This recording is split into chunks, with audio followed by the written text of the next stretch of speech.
घंटे की video video ही तो बनेगी ओनली। Very good.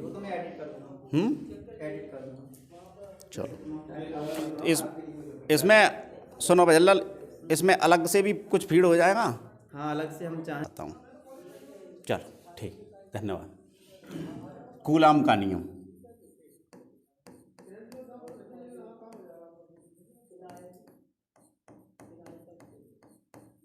कूलाम का नियम। कूलाम का नियम दो बिंदुओं के बीच, तुम केवल इधर देखो उधर नहीं, सब मामला गड़बड़ हो जाएगा। ये काटना पड़ेगा जो डाटा मैं बता रहा हूँ, जो बोल रहा हूँ वो ठीक। तुम केवल इधर देखो। कूलाम का नियम। कूलाम एक वैज्ञानिक का नाम है और उसने जो नियम दिया था वो बल के लिए दिया था, फोर्स। ठीक है ना। हम बल का व्यंजक प्राप्त करते हैं किसके अनुसार? कूलाम के नियम के अनुसार। तो बल का व्यंजक किसके बीच ज्ञात करेंगे? दो बिंदुओं के बीच बल लगेगा तो कुछ दो बिंदुओं के बीच ही लगा सकते हैं, एक बिंदु के बीच बल को हम नहीं लगा सकते हैं। देखिए दो बिंदु हैं कोई भी, एक बिंदु यहाँ है ए और दूसरा बिंदु यहाँ पर है बी, ठीक है ना। तो दोनों बिंदुओं के बीच की तो कुछ ना कुछ दूरी होगी। पहले बिंदु की और दूसरे बिंदु की बीच की दूरी हमने क्या मान ली बेटा? आर, ठीक है ना। पहले बिंदु पर आवेश मान लिया हमने Q1 और दूसरे पर क्या मान लिया? Q2, ठीक है ना। अब ये दोनों आवेश हैं, तो अगर हम इसमें फिर बल का व्यंजक ज्ञात करें, किसका? बल का मतलब फोर्स की वैल्यू को हम ध्यान में देंगे। तो बल की इसकी परिभाषा क्या होती है बताइए? परिभाषा होती है इसकी कि किन्हीं दो बिंदु आवेशों के बीच, कोई दो बिंदु हो गए, ये बिंदु हमने क्या हुआ, ये भी हमने अपनी तरफ से माना था और ये भी बिंदु हमने अपनी तरफ से माना था। तो ये क्या है? हमारा एक बिंदु ही तो है और एक बिंदु ये है हमारा। इस पर आवेश क्या है बेटा? ये Q1।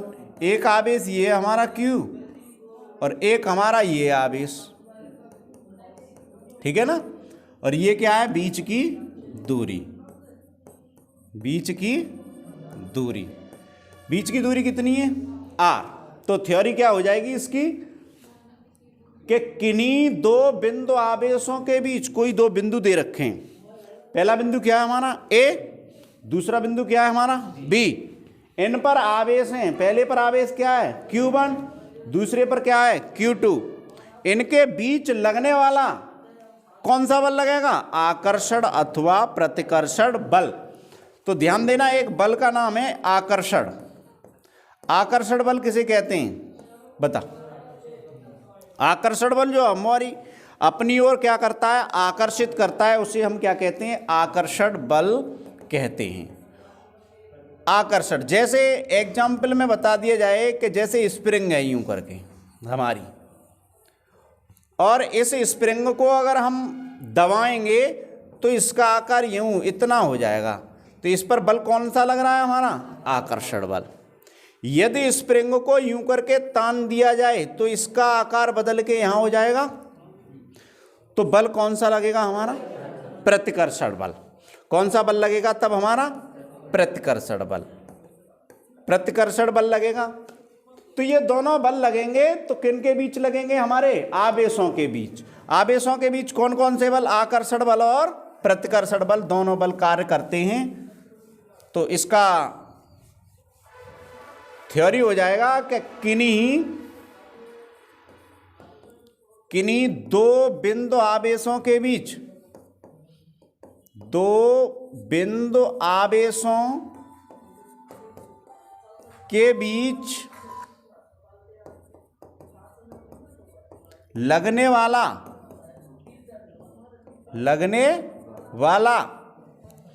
वैद्युत आकर्षण अथवा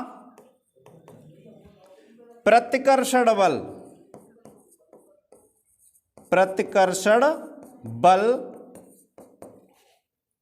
दो बिंदु हैं हमने अपनी तरफ से माने थे, उन्हीं के बीच की बात हो रही है। तो किन्हीं दो बिंदु आवेशों के बीच लगने वाला वैद्युत आकर्षण अथवा प्रतिकर्षण बल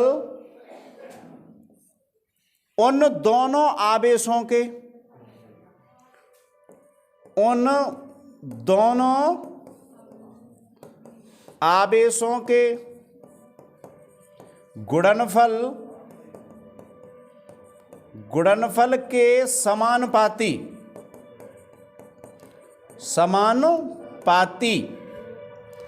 तथा बीच की दूरी के वर्ग के व्युत्क्रमानुपाती होता है, व्युत्क्रमानुपाती होता है। तो इसका ध्यान देंगे कि किन्हीं दो बिंदु आवेशों के बीच लगने वाला वैद्युत आकर्षण अथवा प्रतिकर्षण बल उन दोनों आवेशों के गुणनफल के समानुपाती तथा बीच की दूरी के वर्ग के व्युत्क्रमानुपाती होता है। ये हमारी क्या रही परिभाषा। इसका मान किसका निकाल रहे हैं हम? बल का। तो बल का व्यंजक ज्ञात करेंगे। तो बल के व्यंजक पर क्या ध्यान देंगे कि बल का व्यंजक क्या मान लिया हमने? F। क्या मान लिया हमने? F। तो F बराबर F प्रोपोर्शनल हो जाएगा, F प्रोपोर्शनल Q1 Q2 बट्टे क्या हो जाएगा बेटा? R square. आवेशों का गुणनफल हो रहा है और बीच की दूरी है उसका क्या हो रहा है? वर्ग। और वर्ग के क्या है बेटा? व्युत्क्रमानुपाती। व्युत्क्रमानुपाती का मतलब होता है किसी चीज का वर्ग करेंगे और वर्ग करके उस चीज को क्या कर देंगे? उल्टा कर देंगे। तो हमारा क्या हो जाएगा?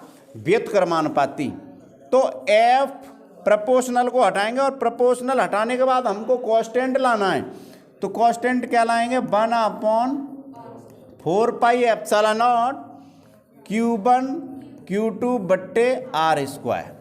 ये हमारा क्या हो जाएगा? फॉर्मूला। और बल का मात्रक क्या हो जाएगा? न्यूटन। बल का मात्रक क्या होता है? न्यूटन।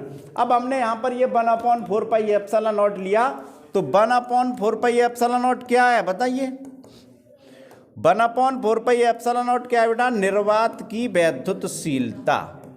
निर्वात की वैद्युतशीलता, या इसको ये भी बोल सकते हैं ये कांस्टेंट है। कांस्टेंट ना बोले तो इसको ये भी बोल सकते हैं नियतांक है। ठीक है ना? इन तीनों पॉइंटों में से हम कोई भी पॉइंट बोल सकते हैं। अब इसका वैल्यू कितना होता है वो हम जानेंगे। 1/4 पाई एप्सिलॉन नॉट का मान जो होता है वो कितना होता है? 9 × 10⁹ न्यूटन मीटर स्क्वायर प्रति कूलम स्क्वायर। Coulomb square. ये किसका मान हो गया?